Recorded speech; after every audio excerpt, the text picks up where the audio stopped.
Chapter 1 of Air Crashes and Miracle Landings covers incidents over water that ended mostly happily, except for the first and most famous, namely the disappearance of Amelia Earhart in 1937.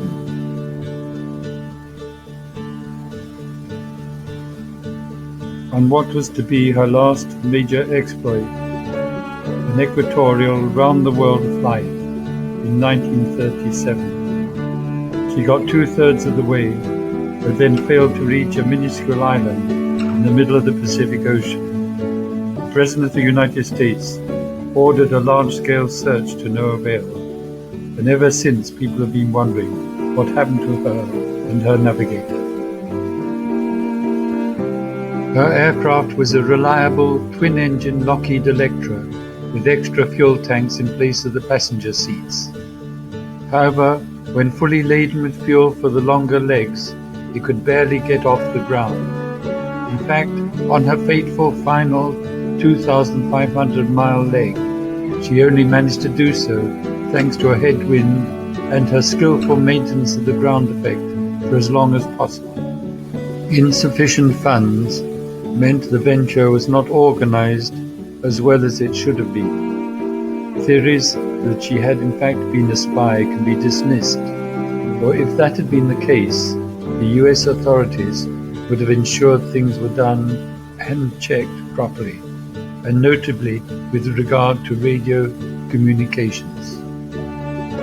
She was flying from Lae in Papua New Guinea to Howland Island, halfway to Hawaii. The US government had prepared a landing strip there especially for her, and a Coast Guard cutter was also ordered to stand by nearby to render assistance.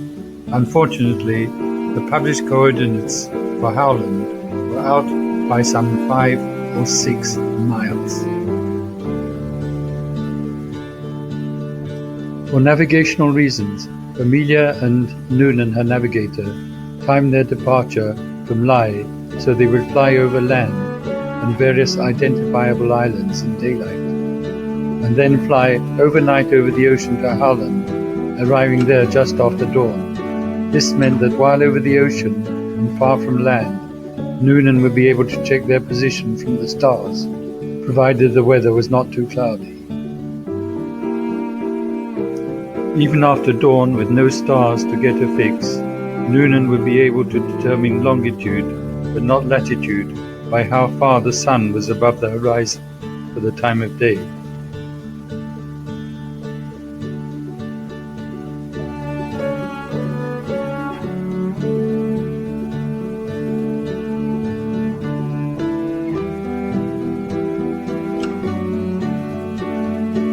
At 5 hours out from Lae, she had to climb to avoid a storm, and in the process used up extra fuel.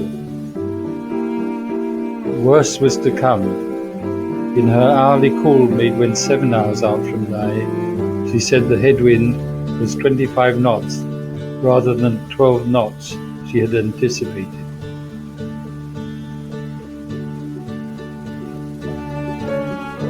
As the Electra got further from Lae and nearer Howland, the Coast Guard cutter, Itasca, waiting just off the island, began to receive some messages, but could not seem to contact them.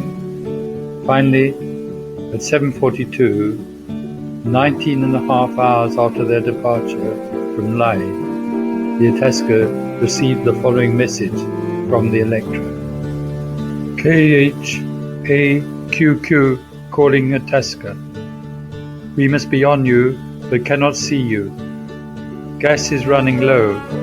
Been unable to reach you by radio. We are flying at 1,000 feet. Indeed, the signal was so loud, the Itasca's radio operator expected to see them overhead.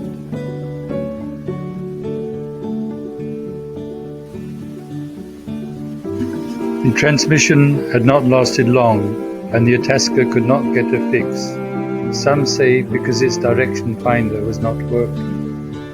The Itasca emitted smoke, and had there been no cloud, the Electra could have flown higher and seen them from 50 miles.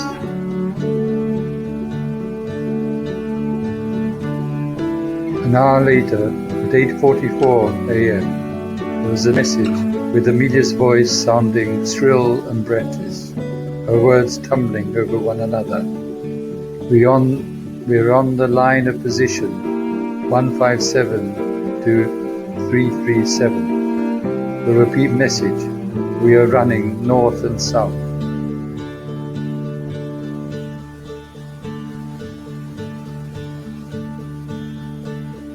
When nothing more was heard, it became increasingly obvious that the Electra must have come down somewhere. The crew on board the Itasca searched the area where they thought they might have been, but there was no sign of them, not even wreckage. Some later alleged Amelia had left their life raft behind to save weight. On President Roosevelt's orders, a major search was launched, involving 9 U.S. Navy ships and 66 aircraft at a cost of $4 million or more. They searched a vast area of the Pacific, including the various islands where some people suggested they might have come down. When the authorities finally called off the search after 2 weeks, the rumors began.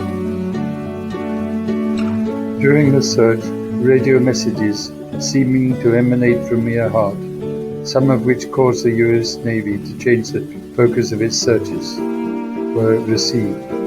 While many were obviously hoaxes, the Navy could not be certain that some were not genuine. Subsequently, a woman's shoe was found on an island she might possibly have reached, only for it to be found to be not her size. From our book, Air Crashes and Miracle Landings. For details, see our website, chrisbart.com.